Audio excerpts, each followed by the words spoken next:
Hello everyone, welcome to my YouTube channel. I am your Raghunatha R, Assistant Master, Government High School, Badavanalli, Madugiri Taluk, Tumkur District. Dear students, in the last video, we discussed about the immediate cause of revolt of 1857 and also the major events of the revolt of 1857. Today, I am going to explain about Rani Lakshmi Bai, who fought against the British in the revolt of 1857. Dear students, do you know Lord Dalhousie brought doctrine of lapse policy. According to the doctrine of lapse policy, if the Indian rulers died without children, their adopted children had no legal right to throne. So, due to doctrine of lapse policy, many princely states of India came under the British rule. Among them, Jhansi is also one. So, Jhansi ruled by Rani Lakshmi Bai. She had no son, she had no children, so she adopted a boy named Damodar. But due to doctrine of lapse policy, Rani Lakshmi Bai lost her kingdom. Rani Lakshmibai ಒಬ್ಬ ಮಗನನ್ನ ದತ್ತು ಪಡೆದಿದ್ರು. ಆದರೆ ದತ್ತು ಮಕ್ಕಳಿಗೆ ಹಕ್ಕಿಲ್ಲ ಅಂತಕ್ಕಂಥ ಸಿದ್ಧಾಂತದ ಅಡಿಯಲ್ಲಿ ಬ್ರಿಟಿಷರು ಝಾನ್ಸಿಯನ್ನ ತಮ್ಮ ವಶ ಮಾಡಿಕೊಂಡ್ರು. ಹಾಗಾಗಿ she joined their hands with revolutionaries who revolted against the British in 1857. She revolted against the British in Jhansi. 1857ರ ಸಿಪಾಯಿ ದಂಗೆ ಅಥವಾ ಭಾರತದ ಪ್ರಥಮ ಸ್ವಾತಂತ್ರ್ಯ ಸಂಗ್ರಾಮದಲ್ಲಿ ಇವರು ಸಹ ಝಾನ್ಸಿಯಲ್ಲಿ ಬ್ರಿಟಿಷರ ವಿರುದ್ಧ ದಂಗೆ ಏಳ್ತಾರೆ. ಸೊ ವೀರಾವೇಶದಿಂದ ಹೋರಾಟವನ್ನು ಮಾಡ್ತಾರೆ. ಬೆನ್ನಿಗೆ ತಮ್ಮ ದತ್ತು ಪುತ್ರನಾಗಿರ್ತಕ್ಕಂಥ ದಾಮೋದರನನ್ನ ಕಟ್ಟಿಕೊಂಡು ಯುದ್ಧ ರಂಗದಲ್ಲಿ ಕುದುರೆಯ ಮೇಲೆ ಕುಳಿತು ಬ್ರಿಟಿಷ್ ಸೈನಿಕರನ್ನ ತುಂಡರಿಸ್ತಾ ಹೋಗ್ತಾರೆ. ಅಷ್ಟರಲ್ಲಾಗಲೇ ಈ ಒಂದು ಕಾನ್ಪುರದಲ್ಲಿ ನಾನಾ ಸಾಹೇಬ್ ಏನು ಬ್ರಿಟಿಷರ ವಿರುದ್ಧ ಸೋತು ಹೋಗಿದ್ದ, ಅವನ ಅಸ್ಟೆಂಟ್ ಆಗಿರ್ತಕ್ಕಂಥ ತಾಂತ್ಯ ಟೋಪೆ ಕಾನ್ಪುರವನ್ನು ಬಿಟ್ಟು ಈಗ ನೇರವಾಗಿ ಈ ಲಕ್ಷ್ಮೀಬಾಯಿಯ ಅಂದರೆ ಝಾನ್ಸಿಗೆ ಬಂದು ಲಕ್ಷ್ಮೀಬಾಯಿಗೆ ತನ್ನ ಸಹಾಯವನ್ನ ಮಾಡ್ತಾನೆ. ಅವನ ಸಹಾಯದಿಂದ ಶಿ ಕ್ಯಾಪ್ಚರ್ಡ್ ಗ್ವಾಲಿಯರ್, ಅವರು ಗ್ವಾಲಿಯರನ್ನ ವಶಪಡಿಸ್ಕೊಳ್ತಾರೆ. ಆದರೆ ಮುಂದೆ ನಡೆದಿರ್ತಕ್ಕಂಥ ಭೀಕರ ಹೋರಾಟದಲ್ಲಿ ಕುದುರೆಯ ಮೇಲೆ ಕುಳಿತು ಯುದ್ಧವನ್ನ ಮಾಡ್ತಾ ಇರ್ತಕ್ಕಂಥ ರಾಣಿ ಲಕ್ಷ್ಮೀಬಾಯಿ ಬ್ರಿಟಿಷರ ವಿರುದ್ಧ ಸೋಲನ್ನು ಒಪ್ಕೋಬೇಕಾಯಿತು. ಹಾಗಾಗಿ she died a heroic death while battling in the British in another battle. ಗ್ವಾಲಿಯರನ್ನು ಗೆದ್ದಿರ್ತಕ್ಕಂಥ ಅವರ ಉತ್ಸಾಹ ಬಹಳ ದಿನ ಉಳಿಲಿಲ್ಲ. ಸ್ವಲ್ಪ ಕಾಲದಲ್ಲೇ ಅವರು ಬ್ರಿಟಿಷರೊಡನೆ ಹೋರಾಟವನ್ನು ಮಾಡ್ತಾ ರಣರಂಗದಲ್ಲಿ ಹಸುನೀಗಿದ್ರು. ಇಲ್ಲಿ ಮ್ಯಾಲಿಸ್ ಅನ್ನತಕ್ಕಂಥ ಒಬ್ಬ ಇತಿಹಾಸಕಾರ ಹೇಳ್ತಾನೆ, ಭಾರತದ ಕ್ರಾಂತಿಕಾರಿಗಳಲ್ಲಿ ನೆನಪಿನಲ್ಲಿಟ್ಟುಕೊಳ್ಬೇಕಾಗಿರ್ತಕ್ಕಂಥ ಒಬ್ಬ ಆದರ್ಶ ಕ್ರಾಂತಿಕಾರಿ ಮಹಿಳೆ ಅಂತಂದ್ರೆ ಅದು ರಾಣಿ ಲಕ್ಷ್ಮೀಬಾಯಿ ಅಂತಕ್ಕಂಥ ಮಾತನ್ನ ಖಂಡಿತವಾಗಿಯೂ ನಾವು ಒಪ್ಪಬೇಕಾದ್ದೇ. ಅಷ್ಟರ ಮಟ್ಟಿಗೆ ರಾಣಿ ಲಕ್ಷ್ಮೀಬಾಯಿ ಧೀರೋತತ್ವವಾಗಿ ಹೋರಾಟವನ್ನ ಮಾಡಿದರು. ಇಂದಿಗೂ ಭಾರತೀಯರ ಹೃದಯದಲ್ಲಿ ಅಜರಾಮರವಾಗಿ ಉಳಿದಿರ್ತಕ್ಕಂಥ ಹೆಸರು Rani Lakshmibai.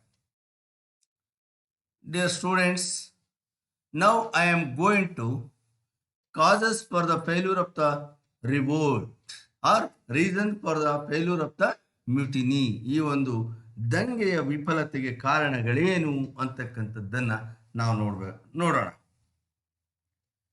The revolt of 1857 was not a sudden outburst.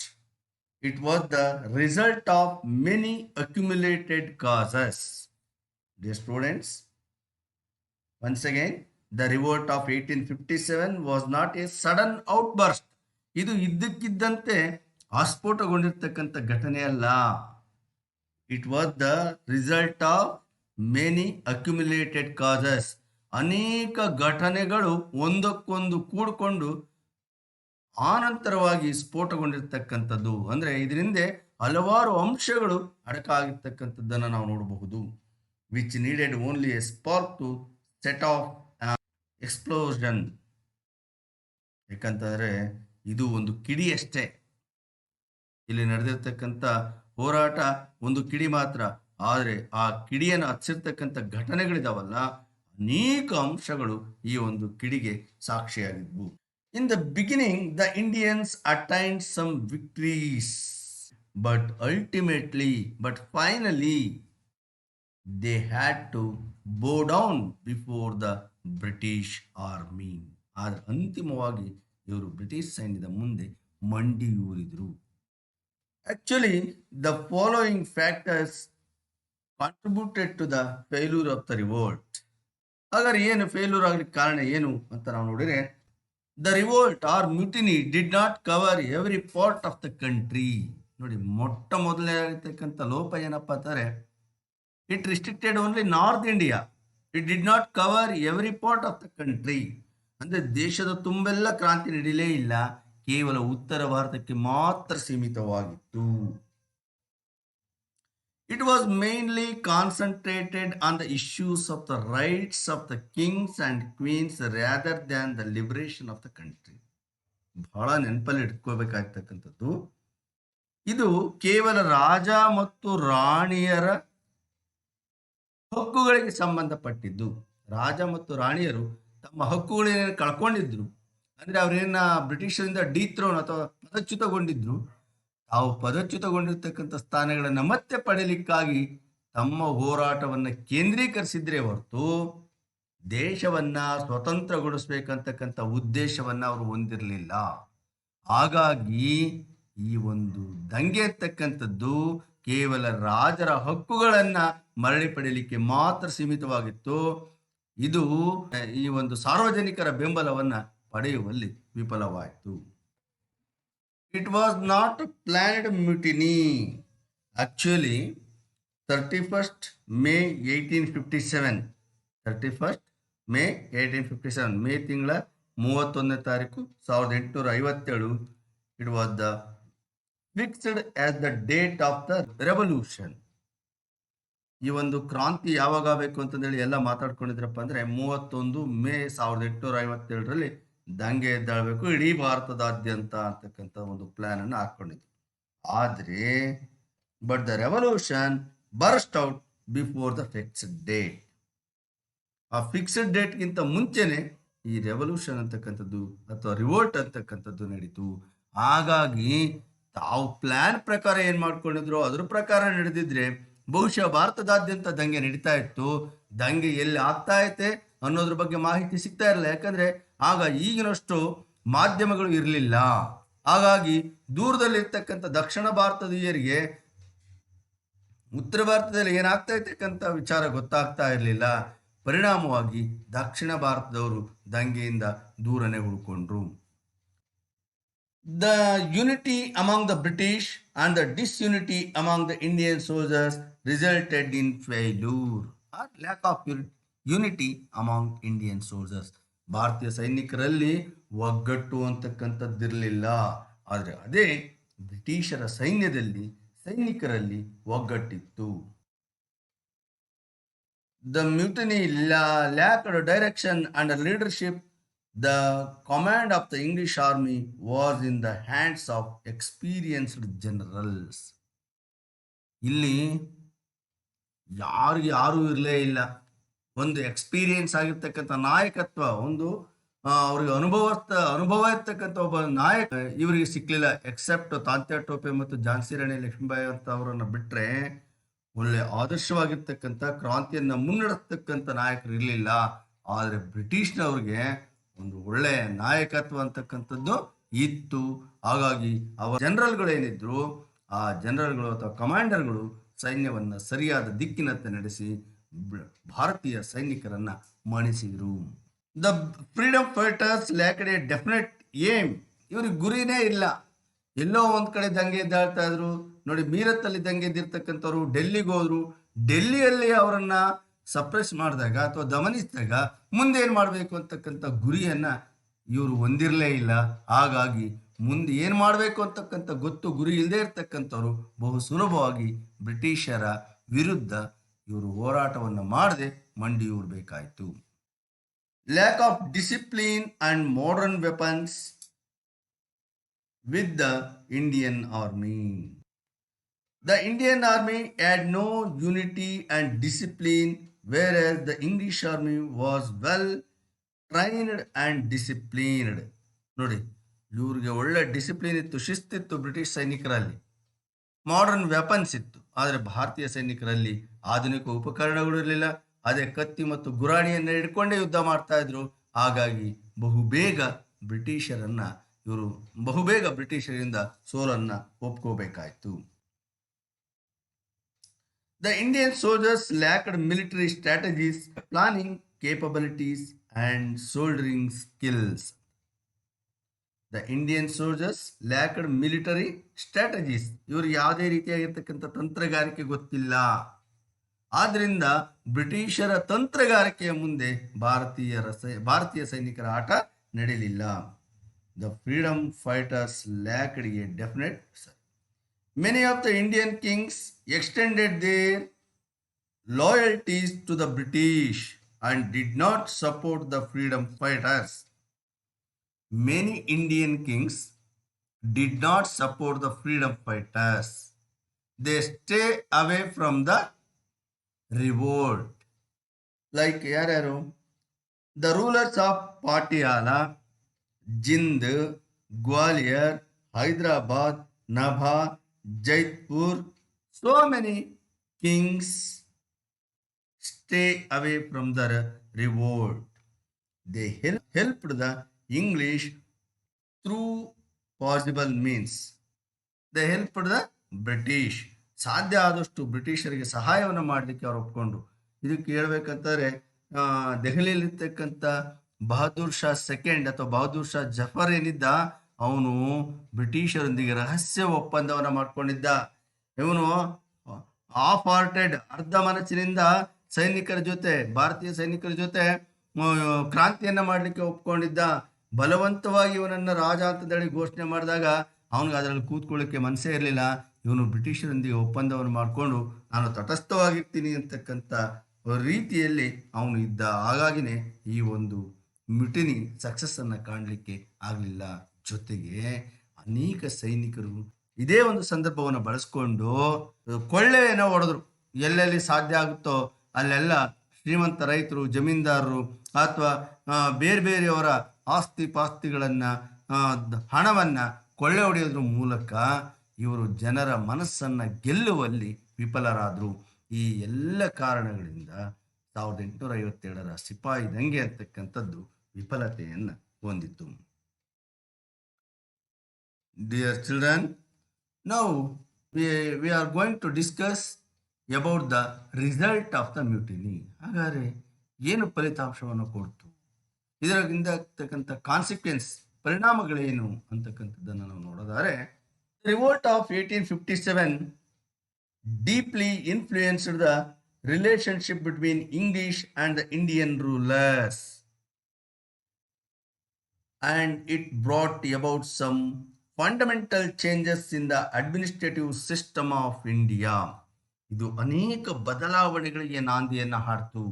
ಇದುವರೆಗೂ ಬ್ರಿಟಿಷ್ ಸರ್ಕಾರ ಮತ್ತು ಭಾರತೀಯರ ಮಧ್ಯೆ ಇರ್ತಕ್ಕಂಥ ಸಂಬಂಧ ಏನಿತ್ತು, ಆ ಸಂಬಂಧ ಮತ್ತಷ್ಟು ಹೊಸ ರೂಪವನ್ನು ಪಡೀಲಿಕ್ಕೆ, ಒಂದು ಹೊಸ ಮೊದಲಿಗೆ ಕೊಂಡೊಯ್ಯಲಿಕ್ಕೆ ಈ ಒಂದು ಮ್ಯುಟಿನಿ ಅಂತಕ್ಕಂಥದ್ದು ಕಾರಣ ಆಗುತ್ತೆ.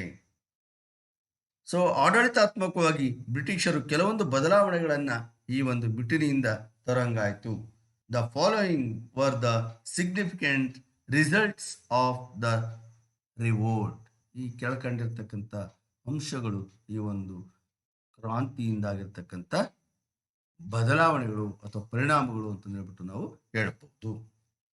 As a result, the British Parliament passed the Act of 1857. As the result of the mutiny, the British Parliament passed an Act of 1858.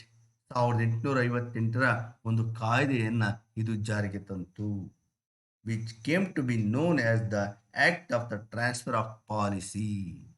ಇಲ್ಲಿ ಟ್ರಾನ್ಸ್ಫರ್ ಆಫ್ ಪವರ್, ಒಂದು ಅಧಿಕಾರದ ಅಥವಾ ಆಡಳಿತಾತ್ಮಕ ವಿಚಾರಗಳಲ್ಲಿ ಬದಲಾವಣೆಗಳನ್ನು ತರ್ತಕ್ಕಂಥ ಒಂದು ಕಾಯ್ದೆಯನ್ನ ಬ್ರಿಟನ್ ಪಾರ್ಲಿಮೆಂಟ್ 1858ರಲ್ಲಿ ಅಂಗೀಕರಿಸಿ ಜಾರಿಗೆ ತಂತು. According to the act of 1858, the governance of East India Company came to an end. ಇದುವರೆಗೂ ಭಾರತದಲ್ಲಿ ಆಡಳಿತದ ಶಕ್ತಿ ಕೇಂದ್ರ ಯಾವುದಾಗಿತ್ತಂದ್ರೆ ಈಸ್ಟ್ ಇಂಡಿಯಾ ಕಂಪನಿ. ಈಗ ಈ ಒಂದು ಕಾಯ್ದೆಯ ಪ್ರಕಾರ ಈಸ್ಟ್ ಇಂಡಿಯಾ ಕಂಪನಿಯ ಆಡಳಿತ ಮುಕ್ತಾಯ ಆಯಿತು. ಇನ್ನು ಆ ಪ್ಲೇಸಲ್ಲಿ the governance of British government started. ಈಗ ನೇರವಾಗಿ ಅಧಿಕಾರ ಬ್ರಿಟಿಷ್ ಸಾಮ್ರಾಜ್ಞಿಗೆ ಹಸ್ತಾಂತರ ಆಯಿತು. ಬ್ರಿಟನ್ ಮಹಾರಾಣಿ ಈಗ ಭಾರತಕ್ಕೂ ಸಾಮ್ರಾಜ್ಞಿ ಆದರು. ಭಾರತದಲ್ಲಿ ಬ್ರಿಟನ್ ಮಹಾರಾಣಿಯ ಆಡಳಿತ ಪ್ರಾರಂಭ ಆಯಿತು. Administration was handed over to Secretary Affairs of the British Parliament. ಈಗ ಇಲ್ಲೇನಾಗಿತ್ತಂದ್ರೆ ಡೈರೆಕ್ಟರ್ಸ್ ಇದ್ರು, ಕಂಪನಿಯ ಡೈರೆಕ್ಟರ್ಸೇ ಇಲ್ಲಿ ಆಡಳಿತವನ್ನು ನೋಡ್ಕೊಳ್ತಾ ಇತ್ತು. ಆದರೆ ಈಗ ನೇರವಾಗಿ ಸೆಕ್ರೆಟರಿ ಆಫ್ ಸ್ಟೇಟ್, ರಾಜ್ಯ ಕಾರ್ಯದರ್ಶಿ ಅಂತಕ್ಕಂಥ ಒಬ್ಬ ಅಧಿಕಾರಿಯನ್ನ ಬ್ರಿಟಿಷ್ ಪಾರ್ಲಿಮೆಂಟ್ ನೇಮಕವನ್ನು ಮಾಡಿತು. ಆ ಬ್ರಿಟಿಷ್ ಪಾರ್ಲಿಮೆಂಟ್ನ ನೇತೃತ್ವದಲ್ಲಿ ಸೆಕ್ರೆಟರಿ ಆಫ್ ದ ಸ್ಟೇಟು ಇಲ್ಲಿರ್ತಕ್ಕಂಥ ಆಡಳಿತವನ್ನ ನೋಡ್ಕೊಳ್ಬೇಕಾಯಿತು. The queen of Britain passed a declaration in 1858. ನೋಡಿ, as the result of revolt, the queen of the Britain passed a declaration in 1858. 1857ರಲ್ಲಿ ಬ್ರಿಟನ್ ಸಾಮ್ರಾಜ್ಞಿ ಅಥವಾ ಬ್ರಿಟನ್ ಮಹಾರಾಣಿ ಕೆಲವೊಂದು ಘೋಷಣೆಗಳನ್ನು ಹೊರಡಿಸಿದ್ರು. ಇವನ್ನ ಮ್ಯಾಗ್ನಾ ಕಾರ್ಟ್ ಅಂತ ಕರೀತಾರೆ. Queen of Magna Carta of the Britain queen, Magna Carta ಅಂತ ಹೇಳ್ಬಿಟ್ಟು ಕರೀತಾರೆ. ಹಾಗಾದ್ರೆ ಡಿಕ್ಲರೇಷನ್ ಅಲ್ಲಿ ಏನಿತ್ತು ಅಂತ ನಾವು ನೋಡಿದರೆ, the agreements entered by the company with the local Kings var accepted. ಇದುವರೆಗೂ ಈಸ್ಟ್ ಇಂಡಿಯಾ ಕಂಪನಿ ಇಲ್ಲಿರ್ತಕ್ಕಂಥ ರಾಜರೊಂದಿಗೆ ಮಾಡಿಕೊಂಡಿರ್ತಕ್ಕಂಥ ಅಗ್ರಿಮೆಂಟ್ಸ್, ಒಪ್ಪಂದಗಳೇನಿದ್ದು ಅವುಗಳನ್ನು ಬ್ರಿಟನ್ ಸರ್ಕಾರನು ಮುಂದುವರಿಸುತ್ತೆ. ಅದರಲ್ಲಿ ಯಾವುದೇ ಆಗಿರ್ತಕ್ಕಂಥ ಬದಲಾವಣೆಗೆ ಅವಕಾಶ ಇಲ್ಲ. ನಾನ್ ಪರ್ಸ್ಯೂಯನ್ಸ್ ಆಫ್ ರೀಜನಲ್ ಎಕ್ಸ್ಪ್ಯಾನ್ಷನ್. ನೋಡಿ, ಈಗ ಡಾಲರ್ಸ್ ತಂದಿರ್ತಕ್ಕಂಥ ಕನ್ನಿಂಗ್ ಪಾಲಿಸೀಸ್ ಏನಿತ್ತು, ಡಾಕ್ಟ್ರಿನ್ ಆಫ್ ಲ್ಯಾಬ್ಸ್ ಇರ್ಬೋದು ಅಥವಾ ಲಾರ್ಡ್ ವೆಲ್ಲೆಸ್ಲಿ ಜಾರಿಗೆ ತಂದಿರ್ತಕ್ಕಂಥ ಸಬ್ಸಿಡರಿ ಅಲೋಯನ್ಸ್ ಇರ್ಬೋದು, ಇಂಥ ಕನ್ನಿಂಗ್ ಪಾಲಿಸಿಗಳನ್ನು ಇನ್ನು ಮುಂದೆ ಅಡಾಪ್ಟ್ ಮಾಡೋದಿಲ್ಲ. ನಾವು ಭೌಗೋಳಿಕ ವಿಸ್ತರಣೆಯನ್ನು ಮಾಡೋದಿಲ್ಲ. ಇನ್ನು ಯಾವುದೇ ರಾಜ್ಯಗಳನ್ನು ನಾವು ವಶ ಮಾಡಿಕೊಳ್ಳಲ್ಲ ಅಂತಕ್ಕಂಥ ಒಂದು ಭರವಸೆಯನ್ನು ಕೊಟ್ಟರು. Providing A stable government for Indians.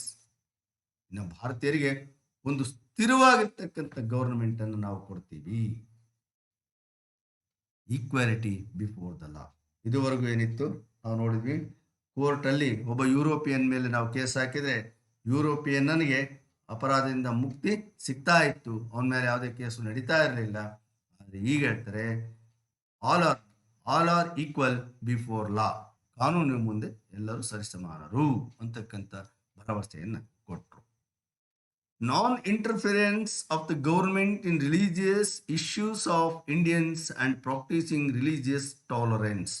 ಇನ್ನು ನಿಮ್ಮ ಧರ್ಮಗಳಲ್ಲಿ ನಾವು ಹಸ್ತಕ್ಷೇಪವನ್ನು ಮಾಡೋದಿಲ್ಲ.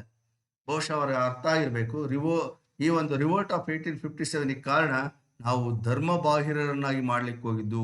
ಇಲ್ಲಿ the bullets smeared by fat of pig and cow, ಹಸು ಮತ್ತು ಹಂದಿಯ ಕೊಬ್ಬನ್ನು ಸವರಿದ್ದೇ ಇದಕ್ಕೆ ಮೂಲ ಕಾರಣ. ಹಾಗಾಗಿ ಇನ್ನು ಧರ್ಮದಲ್ಲಿ ಹಸ್ತಕ್ಷೇಪವನ್ನು ಮಾಡೋದಿಲ್ಲ. ಜೊತೆಗೆ ನಾವು ಧಾರ್ಮಿಕ ಸಹಿಷ್ಣುತಾ ಭಾವನೆಯನ್ನು ಬೆಳೆಸ್ತೀವಿ ಅಂತಕ್ಕಂಥ ಒಂದು ಭರವಸೆಯನ್ನು ಈ ಒಂದು ಇಂಗ್ಲೆಂಡಿನ ಮಹಾರಾಣಿ ತನ್ನ ಒಂದು ಮ್ಯಾಗ್ನಾ ಕಾರ್ಟ್ನಲ್ಲಿ ಅಥವಾ ಮಹಾಸನ್ನದು ಅಂತ ಏನು ಕರೀತಾರೆ ಅದರಲ್ಲಿ ಹೇಳಿ. These are the declaration of the queen of England. Dear children, the British realized that unless and until they command the love and affection of Indians, ruling India would be a difficult proposition. ಭಾರತೀಯರ ಪ್ರೀತಿ ಮತ್ತು ವಿಶ್ವಾಸ ಎರಡೂ ಗಳಿಸದೆ ಹೋದರೆ ನಾವು ಭಾರತದಲ್ಲಿ ಆಡಳಿತವನ್ನು ನಡೆಸೋದು ಕಷ್ಟ ಕಷ್ಟ ಅಂತಕ್ಕಂಥದ್ದನ್ನ ಅರ್ಥಕೊಂಡ್ರು. The inability to listen to the voice of Indians, ನಾವು ಭಾರತೀಯರ ವಾಯ್ಸ್ ಅನ್ನ ಅಂದ್ರೆ ಅವರ ದನಿಗೆ ನಾವು ಬೆಲೆಯನ್ನ ಕೊಡಲಿಲ್ಲ, ಅವರ ಕುಂದುಕೊರತೆಗಳನ್ನು ನಾವು ಆಲಿಸ್ತಿಲ್ಲ. It is the main reason for the violence. ಈ ಒಂದು ದಂಗೆ ಆಗ್ಲಿಕ್ಕೆ ಕಾರಣ ಅಂತಂದ್ರೆ ಬ್ರಿಟಿಷರು ಭಾರತೀಯರ ಮಾತಿಗೆ ಮಹತ್ವವನ್ನು ಕೊಡದೇ ಇರ್ತಕ್ಕಂಥದ್ದು, ಅವರ ಮನವಿಯನ್ನು ಕೇಳದೇ ಇರ್ತಕ್ಕಂಥದ್ದು, ಅವರ ಮನಸ್ಸಿನ ಭಾವನೆಗಳನ್ನು ಅರ್ಥೈಸದೆ ಹೋಗಿರ್ತಕ್ಕಂಥದ್ದು ಈ ಒಂದು ಹಿಂಸೆ ಅಥವಾ ರೆವಲ್ಯೂಷನ್ಗೆ ಕಾರಣ. Hence they decided to involve the Indians in the process of legislation and implemented policy of association. ಹಾಗಾಗಿ ಭಾರತೀಯರನ್ನ ಈ ಒಂದು ಕಾಯ್ದೆಯನ್ನು ರೂಪಿಸ್ತಕ್ಕಂಥ, ಕಾನೂನುಗಳನ್ನು ಮಾಡ್ತಕ್ಕಂಥ ಸಂದರ್ಭದಲ್ಲಿ ಭಾರತೀಯರ ಸಹಭಾಗಿತ್ವವನ್ನು ನಾವು ಪಡ್ಕೊಳ್ಬೇಕು ಅಂತಕ್ಕಂಥ ಒಂದು ನಿರ್ಧಾರಕ್ಕೆ ಬಂದರು. ಹಾಗಾಗಿ they implemented policy of association ಅಂತಕ್ಕಂಥ ಒಂದು ವ್ಯವಸ್ಥೆಯನ್ನು ಇವರು ಜಾರಿಗೆ ತಂದರು. ಒಟ್ಟಿನಲ್ಲಿ ಹೇಳ್ಬೇಕಂದ್ರೆ 1857 ಮಹಾದಂಗೆ ಏನಿತ್ತು, ಪ್ರಥಮ ಸ್ವಾತಂತ್ರ್ಯ ಸಂಗ್ರಾಮ ಅಂತಕ್ಕಂಥದ್ದು, ಭಾರತೀಯರನ್ನ ನಾವು ಇನ್ನು ಮುಂದೆ ಈ ರೀತಿ ನಡೆಸ್ಕೊಳ್ಳೋಕ್ಕಾಗೋದಿಲ್ಲ, ಅವರ ಮನವಿಯನ್ನು ನಾವು ಕೇಳಲೇಬೇಕು, ಇಲ್ಲದೆ ಹೋದ್ರೆ ಬ್ರಿಟಿಷರು ಭಾರತದಲ್ಲಿ ಇರ್ತಕ್ಕಂಥದ್ದು ಕಷ್ಟ ಆಗುತ್ತೆ ಅಂತಕ್ಕಂಥ ಸಂದೇಶವನ್ನ ಭಾರತೀಯರಿಗೆ ಮೂಡಿಸಿದ್ರು. ಜೊತೆಗೆ ನಾವು ಈ ರೀತಿಯಾಗಿರ್ತಕ್ಕಂಥ ಹೋರಾಟಗಳ ಮೂಲಕ ಬ್ರಿಟಿಷರನ್ನ ಭಾರತದಿಂದ ಹೊರಹಾಕಲಿಕ್ಕೆ ಸಾಧ್ಯ ಇಲ್ಲ. ಹಾಗಾಗಿ ಬೇರೊಂದು ಹಂತದಲ್ಲಿ, ಬೇರೊಂದು ಮಟ್ಟದಲ್ಲಿ ನಾವು ಈ ಒಂದು ಹೋರಾಟವನ್ನ ಕೊಂಡೊಯ್ಯಬೇಕು ಅಂತಕ್ಕಂಥದ್ದನ್ನು ಸಹ ಭಾರತೀಯರು ಅರ್ಥಕೊಳ್ಳೋ ಹಾಗೆ ಈ ಒಂದು 1857 ಸಿಪಾಯಿ ದಂಗೆ ಅಂತಕ್ಕಂಥದ್ದು